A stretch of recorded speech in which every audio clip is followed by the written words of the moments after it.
Assalamualaikum warahmatullahi wabarakatuh. Selamat datang di channel Tidak Nyata. Sebelum kita mulai, coba absen dulu dari kota mana saja nih siap dengar kisah kali ini? Tulis kota kalian di kolom komentar.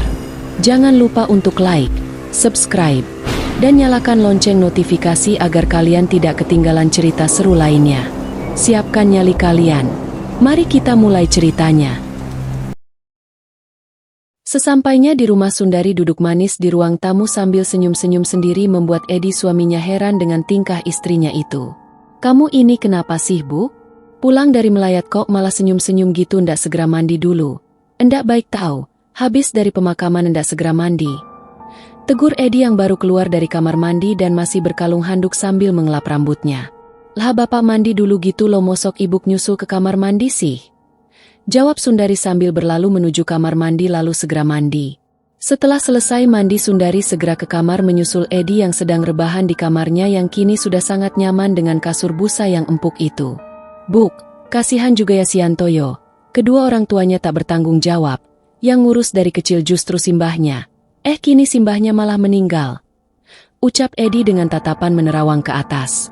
"Kan nanti kalau dia mau biar tinggal di sini jadi anak angkat kita, Pak. Itu kan masih ada kamar nganggur satu. Tinggal kita belikan tempat tidur wes jadi kamar dia," jawab Sundari dengan santai. "Tapi lo kasihan juga cara meninggalnya. Tragis banget gitu, Buk. Sudah jatuh ketimpa rak kayu kuno lagi. Kamu ini lo Pak kok membayangkan yang aneh-aneh gitu, mendingan cepet tidur besok belanja ke pasar. Kita hanya bertiga loh. Mbak Yuni dan Yanto belum bisa kerja besok," ucap Sundari dengan suot. "Embok cari karyawan baru lagi toh, Buk. Kan warung kita rame banget," pinta Edi sambil bermanja. "Ya sudah, besok kita cari karyawan baru. Kita tanya sama pelanggan kita, atau sama penjual ayam di pasar. Barangkali ada saudaranya yang mau kerja jadi pelayan gitu," jawab Sundari sambil memakai lotion di tangan dan kakinya. "Loh, kenapa ndak anak-anak dari tetangga kita saja toh, Bu? Banyak loh anak-anak remaja tanggung seperti Yanto di desa kita yang nganggur," tanya Edi penasaran. "Cari karyawan itu yang jauh-jauh saja, Pak. Jangan tetangga kita. Nanti ada masalah sedikit kita digosipin di seluruh desa. Pokoknya ibu kendak suka gitu," jawab Sundari dengan suot. "Lagian kalau karyawanku orang jauh, dia atau keluarganya bisa aku tumbalkan tahun depan. Kalau orang sini repot nanti urusannya," batin Sundari sambil tersenyum licik. "Pak, besok kalau dagangan kita habis cepet, kita jalan-jalan ke kota pakai motor yo. Ibu mau cari lokasi buat buka cabang baru warung kita," ucap Sundari sambil merebahkan tubuhnya di sebelah Edi. "Ibu ini, kayak sudah punya duit saja cari-cari lokasi. Nanti kalau dapat lokasi terus duit belum ada yo percuma. Mendingan kumpulin duitnya dulu baru cari lokasi, hehe," jawab Edi sambil tertawa lirih. "Wah, bapak belum tahu siapa ibu yo? Coba bapak tutup mata sekarang, ibu mau buat bapak terkejut dengan kehebatan ibu. Cepet tutup mata," perintah Sundari sambil beranjak dari tempat tidurnya. Iyo, Buk." Edi menuruti perintah istrinya itu untuk tutup mata. Sundari menarik peti kayu yang dia simpan di kolong tempat tidurnya itu, lalu menaruhnya di atas kasur tepat di hadapan Edi yang sedang menutup mata dengan kedua tangannya. "Sekarang buka mata Bapak." Edi pun melepaskan kedua tangannya dari matanya dan terbengong melihat ada peti kayu di hadapannya itu. "Ini peti opo, Bu? Bapak baru lihat kalau ibu punya peti sebagus ini. Mirip peti harta karunnya bajak laut saja," tanya Edi penuh selidik. "Ini memang peti harta, Pak. Tapi bukan harta karun, melainkan harta Sundari," jawab Sundari sambil tersenyum. Sundari pun pelan-pelan membuka kunci gembok peti kayu itu lalu membukanya di hadapan suaminya. Mata Edi melotot dengan mulut yang terganga merasa tak percaya dengan yang dia lihat di depan matanya itu, yaitu uang 50 ribuan bergepoh-gepoh dan tertata rapi di dalam peti kayu itu. Edi pun melihat seonggok perhiasan emas. Ada kalung, gelang, cincin liontin semua berukuran besar-besar. Tangan Edi dan menyentuh uang serta perhiasan di dalam peti itu pelan-pelan. "Ibu dapat dari mana ini?" tanya Edi merasa tak percaya dengan semua yang dia lihat itu. "Coba Bapak tebak dari mana ibu dapat uang sebanyak ini?" tanya balik Sundari pada Edi yang masih plonga-plongo itu. "Endak mungkin uang ini hasil dari warung kan, Bu? Bapak kan ikut menghitung penghasilan kita tiap hari?" tanya Edi penasaran. "Memang bukan dari hasil jualan, Pak. Terus dari mana bu? Gak ngerampokan? Tanya Edi sambil melotot. Sembarangan saja mulut bapak ini. Sundari menabok pelan mulut Edi dengan segepok uang yang dia pegang. Lah terus dari mana buk? Edi mulai sedikit stres karena dibuat penasaran istrinya.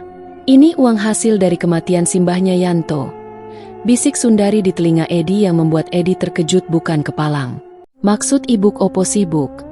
Tanya Edi kebingungan. Pak, semalam ibu menumbalkan simbahnya Yanto.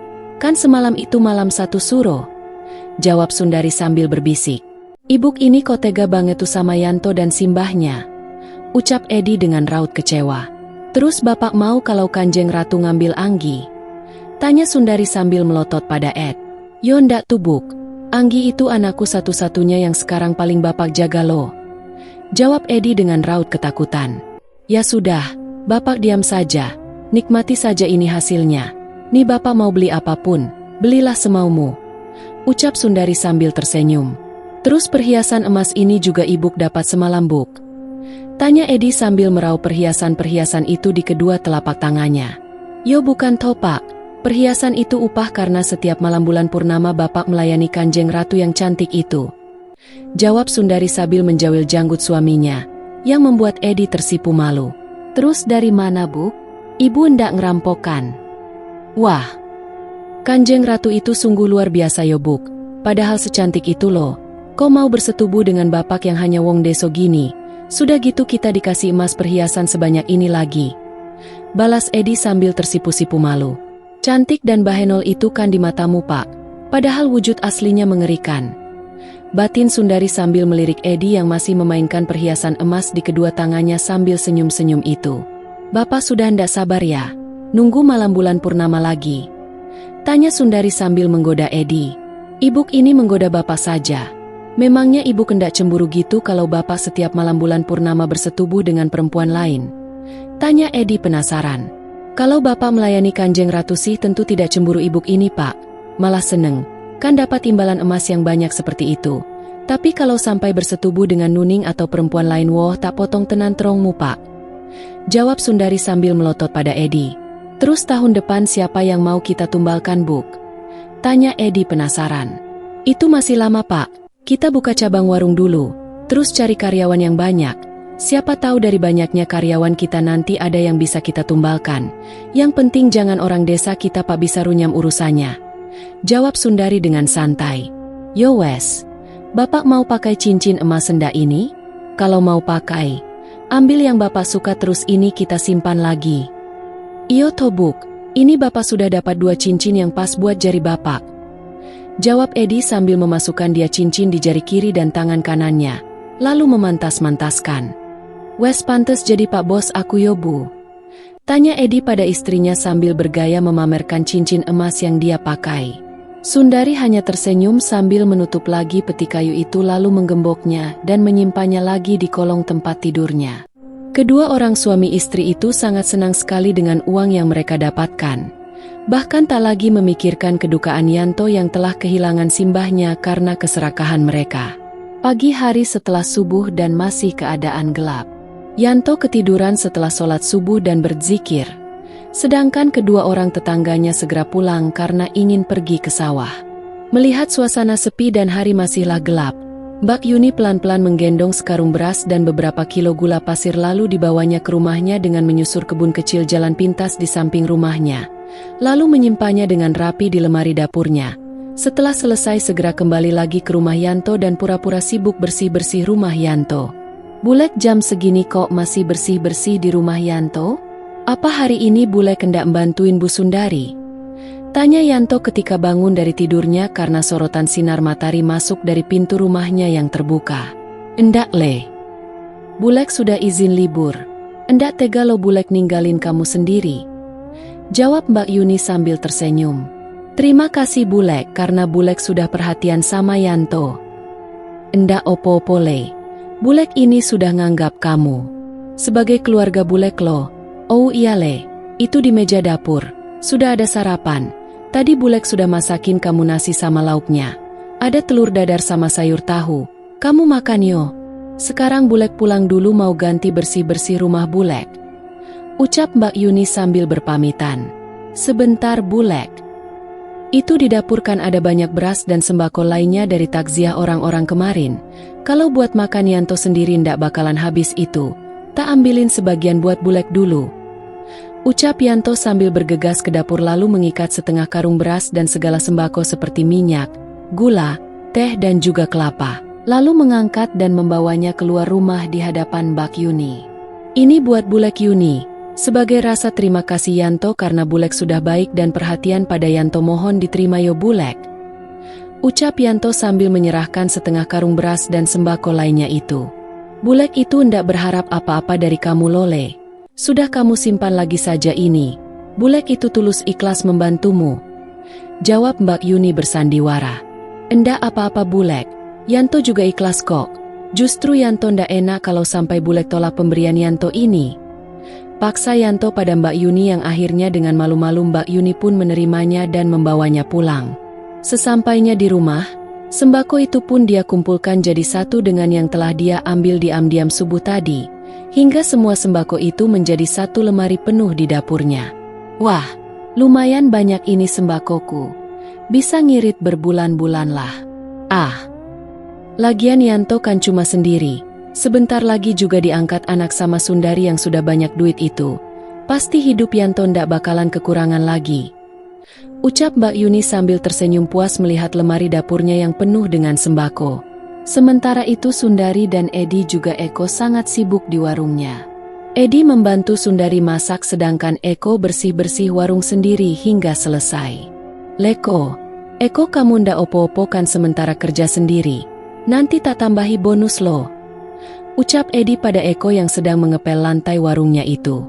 Jeh Pak, matur sun, saya ndak apa-apa kok kerja sendiri hari ini. Jawab Eko dengan semangat karena dijanjikan Edi dapat bonus tambahan hari itu. Kalau ada temanmu yang mau kerja jadi pelayan di sini, kamu bawa saja ke sini Le. Gajinya juga sama seperti gajimu.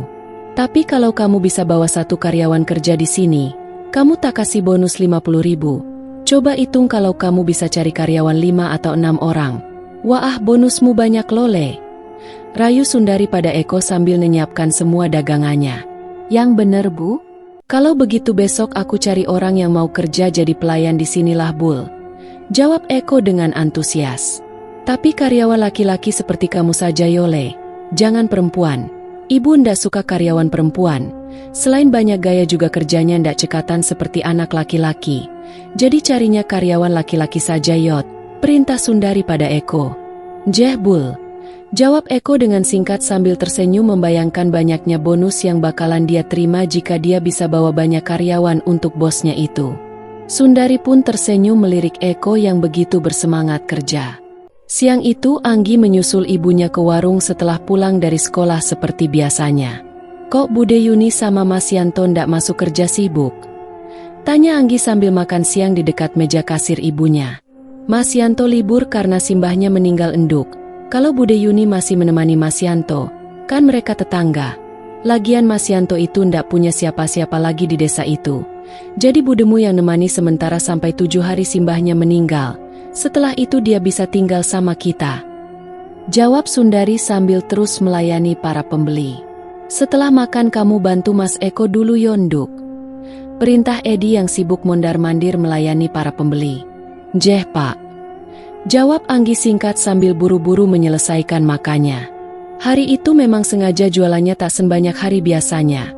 Karena yang membantu tak ada dan memang Sundari bersama Edi sudah berniat untuk jalan-jalan ke kota mencari lokasi warung barunya. Jadi jam 3 sore pun semua dagangannya sudah habis terjual semua, karena tak begitu banyak. Setelah selesai makan dan membantu mencuci semua perabotan yang kotor, Eko pun berpamitan pulang pada bosnya. Ini upahmu hari ini Le 25.000. Dan ini bonusmu 20.000 karena hari ini mengerjakan semua kerjaan sendiri. Ucap Sundari sambil menyerahkan duit 45.000 pada Eko. Terima kasih banyak Njeh Buk. Ucap Eko dengan wajah yang sumringah menerima upah dan bonusnya itu. Ingat tugas baru mulai. Cari karyawan baru. Sebanyak-banyaknya yo. Soalnya ibu mau buka cabang leg. Njeh Bu, saya akan segera melaksanakan tugas ibu ini. Dan saya pamit dulu Njeh Bu. Pamit Eko dengan bersemangat sekali sore itu. Memangnya Ibu mau buka warung baru lagi, Buk? Tanya Anggi yang tanpa sengaja mendengar percakapan ibunya dengan Eko tadi. Iyo Enduk, Ibu mau buka warung lagi. Nanti kita jalan-jalan ke kota naik motor, sambil cari lokasi untuk warung baru Ibu. Jawab Sundari sambil tersenyum pada putri kecilnya itu. Asik, kita jalan-jalan ke kota lagi. Nanti Anggi belikan baju yang bagus yo, Buk. Iyo. Kamu mau beli apapun Ibu belikan Enduk. Jawab Sundari yang sudah selesai menghitung duitnya itu. Dengan mengendarai motor mereka bertiga pun pergi ke kota berharap bisa menemukan ruko atau warung di lokasi yang strategis. Anggi tak hentinya meminta beli ini dan itu hingga belanjaannya pun banyak sekali. Begitupun dengan Edi dan Sundari. Mereka membeli baju yang bagus-bagus dan segala aksesorisnya. Buk, belikan Yanto baju sama sendalio, biar dia senang dan sedikit melupakan kedukaannya. Pinta Edi yang entah kenapa merasa kasihan pada Yanto. Pilih saja Pak, belikan baju sama celana yang bagus, juga sendalnya sekalian biar dia senang. Jawab Sundari sambil terus memantau lokasi-lokasi di sekitar toko baju itu, berharap dia menemukan sebuah ruko atau warung yang tepat untuk usahanya. Sore itu Sundari dan keluarganya pulang dari kota tanpa hasil, karena Sundari tak menemukan ruko atau warung yang lokasinya bagus. Merasa tak mendapatkan tempat yang cocok untuk warung barunya, Sundari akhirnya memilih menunda dulu untuk membuka warung baru. Mereka bertiga pun pulang dengan membawa belanjaan yang banyak. Kenapa ya Pak? Giliran Ibu sudah yakin mau buka warung baru malah ndak ada lokasi yang tepat untuk warung kita. Keluh Sundari pada Edi yang masih sibuk mencoba baju-baju baru yang tadi dia beli. Ibu coba tanya saja sama Rahayu. Dia kan sering pergi-pergi. Jawab Edi dengan santai. Oh iya Pak, di dekat toko masnya Mas Pramono itu kan dekat Pasario. Dan Rahayu ndak punya cabang di sana loh. Besok Ibu mau ke sana nanya-nanya Mas Pramono. Barangkali dia tahu tempat yang bagus. Ucap Sundari dengan raut yang senang. Tapi nunggu habis malam bulan purnama saja kan bulan purnama sekitaran 7 hari lagi. Pasti Kanjeng Ratu ngasih sisik emas lagi. Bisa aku jual ke tokonya Mas Pramono sambil nanya-nanya ruko buat warungku nanti. Batin Sundari sambil tersenyum menyaksikan suami dan anaknya yang begitu bahagia dengan belanjaan baju juga semua yang mereka beli itu. Keesokannya Eko sudah membawa seorang teman sebayanya untuk kerja di warung Sundari. Dan seperti janjinya Sundari pun memberi imbalan Eko uang 50.000 sekaligus menyuruh Eko mengajari temannya yang bernama Heri itu bekerja. Seperti mengantar makanan ke para pembeli juga mengajari kerjaan yang lainnya hingga bisa. 2 minggu setelah kematian simbahnya, Yanto dan Mbak Yuni pun hari itu sudah masuk kerja lagi di warungnya Sundari. Merasa banyak orang yang kerja membantunya di warung, Sundari hari itu belanja banyak sekali di pasar. Tukang ayam langganannya pun merasa sangat senang sekali punya langganan seperti Sundari. Maaf Bu Endari, karena Ibu langganan terbaik saya. Saya bersedia mengantarkan ayam pesanan Ibu ke warung Ibu setiap pagi Buk. Asalkan Ibu kendak berpaling ke pedagang yang lain. Apalagi belanja Ibu kan banyak gini. Rayu pedagang ayam itu agar Sundari tak berpaling pada pedagang ayam lainnya. Oh bagus itu Pak. Kalau Bapak mau ngantar tiap pagi, saya akan berlangganan terus loh. Jadi tolong tiap pagi kirim ke warung saya 100 ekor Pak. Jawab Edi dengan gaya seperti bos saja. Siap Pak Bos. Saya akan kirim tiap pagi 100 ekor ke warung Pak Bos. Balas tukang ayam itu dengan senangnya. Yang membuat Edi merasa di atas angin karena dipanggil dengan sebutan Pak Bos oleh pedagang ayam itu. Ya sudah Pak. Tiap pagi antar beneran yo, jadi aku ndak perlu ke pasar beli ayam. Tinggal beli sayuran sama bumbu saja. Ucap Sundari sambil tersenyum lalu membayar semua ayam yang sudah dibersihkan oleh pedagang itu. Pak, saya mau beli piranti dulu ke tukang kembang. Bisik Sundari pada suaminya yang masih bergaya tebar pesona seperti seorang bos itu. Piranti opo tuh Buk? Tanya Edi penasaran. Bapak lupa yo? Nanti malam kan malam bulan purnama Pak. Malamnya Bapak. Bisik Sundari sambil tersenyum pada Edi yang tersipu malu-malu itu. Bapak lupa lo Buk. Yo wes beli pirantinya sana, Bapak tungguin di sini. Jawab Edi dengan raut bahagia sekali membayangkan malam nanti akan bertemu dengan Kanjeng Ratu. Sampai di warung, Mbak Yuni sudah menanak nasi bahkan sudah hampir matang pagi itu. Buru-buru dia meraih ayam yang dibawa oleh Edi dan segera mencucinya hingga bersih. "Kamu sudah kuat tuh kok sudah masuk kerja?"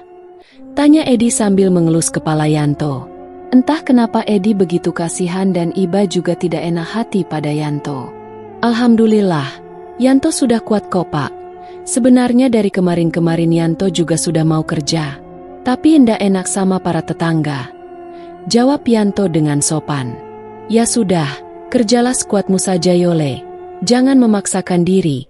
Itu juga sudah ada temanmu satu lagi yang kerja di sini," ucap Sundari sambil membersihkan sayuran yang baru dia beli. "Jeh Bu," jawab Yanto sambil mengangguk. "Oh Yole, kamu mau tinggal di rumah bapak enggak? Daripada kamu tinggal sendiri loh, ikut bapak saja yo. Nanti kamu tak ajari naik motor. Kalau sudah bisa, bapak beli motor satu lagi, yang itu bisa kamu pakai," ucap Edi sambil menunjuk motornya yang masih bagus itu. Mendengar ucapan bosnya itu, Yanto merasa terbuai angan bisa memiliki dan naik motor sendiri. Namun dia mengingat pesan simbahnya dahulu kala, untuk menjaga rumahnya jika mbahnya sudah tiada. "Sepertinya Yanto tinggal di rumah saja Pak. Itu kan rumah peninggalannya simbah. Kalau ndak Yanto rawat nanti bisa ambrukan sayang Pak. Lagian Yanto ini sudah besar sudah bisa jaga diri," jawab Yanto dengan sopan. "Ya sudah kalau itu keputusanmu Le. Tapi kalau kamu butuh opo-opo bilang sama bapak yo. Nanti biar bapak yang bantu." "Jeh Pak, terima kasih," jawab Yanto dengan haru. Dia merasa sangat diperhatikan dan kasihi oleh kedua bosnya itu tanpa dia tahu apa yang telah dilakukan oleh kedua bosnya pada simbahnya. Seperti biasanya warung siang itu pun begitu ramai pembeli. Namun karena yang membantu 4 orang jadi tak begitu kecapean seperti hari biasanya. Hari itu Sundari bisa tetap di meja kasir tanpa harus ikut mondar-mandir mengurus yang lainnya hingga waktunya tutup. Dan mereka pun makan malam bersama. "Enduk, kamu itu pakai bedak opo toh? Kok sekarang wajahmu itu lo jadi cantik putih dan muda gitu?" tanya Mbak Yuni yang penasaran dengan perubahan penampilan adiknya itu. "Mosok tombak, lah saya yo cuma pakai bedak biasa lo. Mosok yo jadi cantik," jawab Sundari sambil tersipu. "Bener lo Nduk, dulu kamu itu sudah kelihatan seperti mbok de tua lo padahal baru punya anak 2 kecil-kecil. Tapi sekarang tampangmu malah seperti gadis lagi gini. Bahkan lebih cantik dari waktu kamu masih gadis." "Mosok iyo sih Mbak. Mungkin karena hati tenang ndak pusing ngurusi utang kayak dulu itu loh Mbak. Jadi yo kelihatan seger. Lagian aku sekarang juga pakai pelembab dan lainnya. Lah kalau dulu, jangankan beli pelembab, mau beli garam 100 rupiah saja ngutang kok hehe," jawab Sundari sambil tertawa menertawakan masa lalunya yang sungguh miris itu. "Memang benar katamu Mbak. Bojoku ini sekarang cantik banget kok ya. Aku saja sering cemburu kalau lihat para pembeli lirik-lirik bojoku ini Mbak," sela Edi yang datang sambil membawa sepiring nasi lengkap dengan lauknya itu. Memang ampuh mantra pengasihan yang diajarkan Rahayu padaku waktu itu. Sekarang banyak yang memuji kecantikanku," batin Sundari sambil tersipu-sipu. "Leyan, kamu makan yang kenyang yo. Kalau kamu mau nanti bungkus nasinya buat makan di rumah," ucap Sundari pada Yanto yang sedang makan bersama kedua temannya itu. "Jeh Bu, tapi ndak usah bungkus bawa pulanglah. Di rumah masih banyak beras sama bahan lainnya. Kalau Yanto lapar sewaktu-waktu bisa masak kok," jawab Yanto sambil tersenyum. Selesai makan dan mencuci semua perabotan kotor, mereka semua berpamitan pada Sundari dan Edi setelah menerima upah masing-masing. Begitu juga dengan Mbak Yuni. "Sudah ayo pulang Buk, sudah malam ini," ajak Edi pada Sundari yang masih sibuk merapikan duitnya. "Bapak ini sudah ndak sabaran ya mau balas Sundari sambil mencibikan bibirnya. "Bukan itu Buk, tapi kasihan Anggi di rumah sendiri loh," jawab Edi mencari alasan. "Anggi itu sekarang sudah besar pas sudah kelas 6. Sebentar lagi masuk SMP, dia ndak takut sendirian di rumah," balas Sundari sambil beranjak dari meja kasirnya, menenteng tas yang berisi duit banyak hasil penjualan hari itu. "Yo wes, ayo kita pulang," ajak Sundari menggandeng tangan suaminya itu dengan mesra. Mereka berdua pun berboncengan motor dengan mesranya hingga sampai di rumah.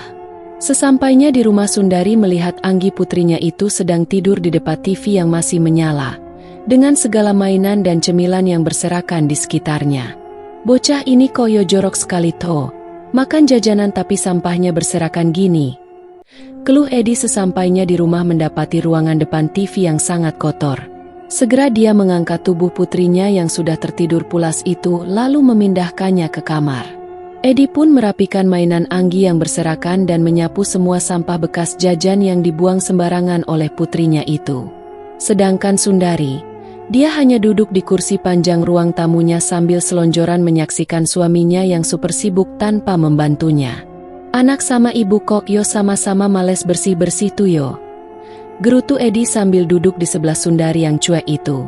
Kamu ini persis emak-emak lo mas. Bawel. Sudah daripada kamu ngedumel terus mending mandi sana. Ini sudah jam 10 lo kan sebentar lagi enak-enakan. Biar ibu siapkan pirantinya. Ucap Sundari yang beranjak lalu menuju ke kamar rahasianya sambil membawa bungkusan sesaji yang telah dia beli di pasar tadi pagi. Sundari mengganti seperti kasur di kamar itu dengan yang bersih, lalu merapikannya. Kemudian dia menaruh semua sesaji yang dibawanya itu ke dalam sebuah nampan dan menyalakan dupa. Saat Sundari sedang sibuk merapikan sesaji, Edi sudah masuk ke dalam kamar itu hanya mengenakan kaos oblong dan sarung tanpa dalaman. Sundari menoleh pada suaminya yang memang baru selesai mandi itu. Tapi ada yang beda dari suaminya. Dia tampak klimis berdandan dan aromanya sangat wangi sekali. Wangi banget toh pak? Apa parfum sebotol kamu pakai semuanya? Tanya Sundari sambil mengendus suaminya itu.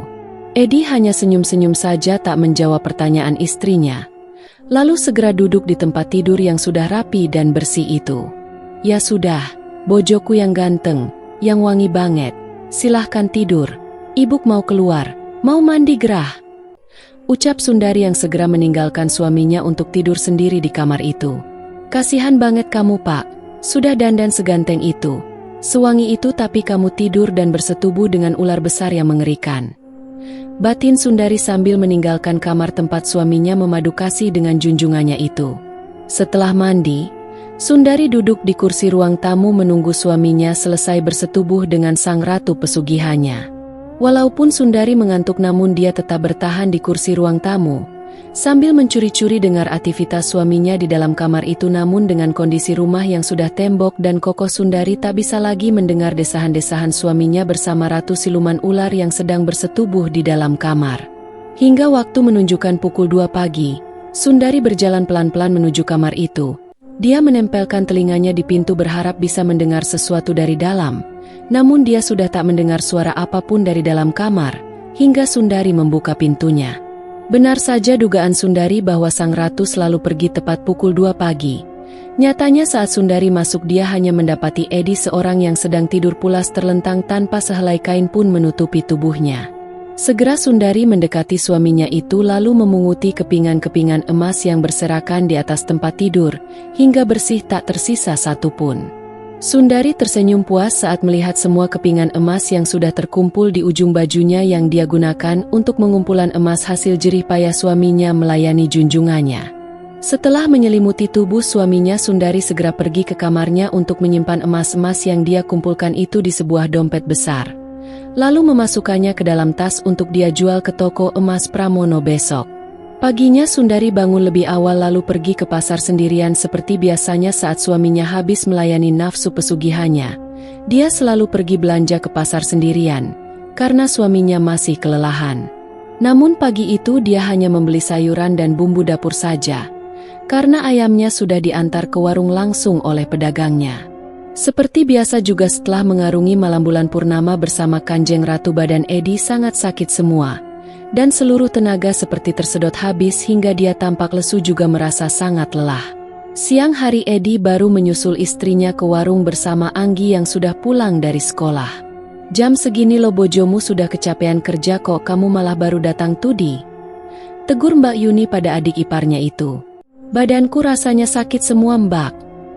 Jawab Edi dengan raut lesu menatap kakak iparnya itu. Membuat Mbak Yuni pun iba. Leyan, Yanto. Sini sebentar. Panggil Edi pada Yanto yang sedang mengelap meja. Jeh pak. Jawab Yanto sambil buru-buru mendekat. Ini loh, seminggu yang lalu bapak belikan baju sama sendal. Tapi ndak ada waktu mengantar ke rumah Mule. Kemarin juga lupa mau bawa ke warung. Ucap Edi sambil menyerahkan bungkusan plastik hitam pada Yanto. Alhamdulillah, terima kasih njeh Pak. Bu, Bapak dan Ibu sangat baik banget pada Yanto. Semoga Bapak dan Ibu rezekinya berlimpah njeh. Ucap Yanto dengan haru bahkan hampir menangis. Liole, podo-podo, sekarang bawa ke belakang sana dan cobain muat tendak. Balas Sundari sambil tersenyum. Saya coba di rumah saja Bu, sekarang warung sedang ramai. Lebih baik saya kerja dulu Bu. Pak, sekali lagi terima kasih njeh. Jawab Yanto sambil mencium tangan Sundari dan Edi. Kasihan juga kamu Yan, dapat baju dan sedal baru saja senangmu sampai mau menangis. Padahal yang didapat bojoku duit hampir seperti dari kematian Simbah Mut, batin Edi sambil menatap Yanto dari jauh yang begitu senangnya menerima hadiah darinya. Pak, kamu jaga kasir dulu yo. Ibu mau ke kota ke tempat Mas Pramono. Mau beli surat-surat emas buat emas kita itu loh sama yang semalam. Bisik Sundari pada Edi sedikit berbohong, sebenarnya Edi tak tahu jika emas pemberian Kanjeng Ratu itu berbentuk sisik ular. Sundari merahasiakan dari Edi karena takutnya jika Edi tahu dia bersetubuh dengan wanita bertubuh ular pasti akan ketakutan dan trauma. Tapi jangan lama-lama yo Buk. Oh yo Bapak Mbok dibelikin kalung emas yang pantas untuk Bapak Tobuk. Kayak Pak Pramono itu lo pantes banget pakai kalung emas, pinta Edi sedikit bermanja pada Sundari. Iyo, nanti tak beliin. Sekalian tak belikan jam tangan yang bagus, jawab Sundari sambil beranjak ke kamar mandi untuk merapikan penampilannya. Ibuk mau kemana kok rapi dan cantik gitu? Tanya Anggi dengan polosnya. Ibuk mau pergi sebentar ke tempat empat Bude Rahayu. Kamu bantuin Bapak de kasir Yonduk. Iya Buk, tapi nanti belikan oleh-oleh ya Buk. Pinta Anggi sambil tersenyum yengir. Hem, anak sama Bapak podo wael, jawab Sundari sambil mengelus kepala Anggi. Setelah berpamitan pada Mbak Yuni, Sundari pun pergi ke kota dengan diantar tukang ojek yang biasa mangkal di seberang warungnya hingga sampai di tokonya Pramono. Lalu sang ojek pun balik lagi. Mbak, Mas Pramononya ada ndak? Tanya Sundari pada pelayan di toko emas milik Pramono itu. Pak Pramono di lantai atas Mbak, silahkan naik saja, jawab sang pelayan itu dengan sopan. Sundar pun segera menaiki tangga di toko emas itu menuju ruangan kerja Pramono di lantai 2. Tok tok tok, kulo nuwun Mas, ucap Sundari sambil mengetuk pintu ruangan itu. Monggo, masuklah, pintunya ndak dikunci, jawab Pramono dari dalam ruangan. Sundari pun segera membuka pintu lalu masuk ke ruangan tersebut. Pramono terpaku menatap Sundari yang begitu cantik dengan rambut yang digerai sebahu, memakai rok sepan selutut dan baju lengan pendek yang ukurannya ngepas dengan tubuhnya memperlihatkan lekuk tubuh yang aduhai itu. Benar-benar sangat menggoda mata Pramono. Mas, kok bengong sih? Aku mau jual emas biasanya itu loh, ucap Sundar membuyarkan lamunan Pramono tentang keindahan tubuh Sundari. Oh iyo Mbak, sampai bengong aku, soalnya pangling melihat kecantikanmu loh Mbak Sundari, jawab Pramono yang membuat Sundari tersipu malu. Mas Pramono ini bisa saja ngapusinya. Lawong aku jelek dan deso gini kok dibilang cantik, jawab Sundari sambil malu-malu. Bener loh Mbak, sampean cuantik banget, jauh lebih cantik dan lebih muda dari Rahayu. Pokoknya sampean iki luar biasa cuantik dan tubuh sampean ini bagus banget, rayu Pramono yang tak henti menikmati kecantikan Sundari yang duduk di depannya itu. Ah, sampean bisa saja Mas. Ini loh Mas, aku mau jual hasil bojoku semalam, ucap Sundari sambil menyerahkan dompet besar berisi kepingan sisik emas itu. Pramono segera menghitung dan menimbang kepingan emas itu lalu membayarnya dengan beberapa gepok uang 50 ribuan pada Sundari. Sundari pun segera menerima uang itu lalu memasukkan ke dalam amplop coklat besar dan menyimpannya ke dalam tas yang dia bawa. Sundari merasa risih dilihati terus oleh Pramono yang seperti sangat terpesona pada Sundari. Embok, jangan lihatin terus tuh Mas, aku jadi ndak enak loh. Suruh siapa sampean secantik ini? Saya ini kan lelaki normal, wajar toh terpesona dengan kecantikanmu, jawab Pramono semakin berani menggoda Sundari. Mantra yang aku pakai mandi kembang pas malam satu suro itu memang sangat ampuh, bisa membuatku cantik dan muda, juga membuat lelaki sekaya dan setampan Pramono ini menyukaiku, bahin Sundari sambil tersipu malu ketika Pramono mendekati dan duduk di sampingnya.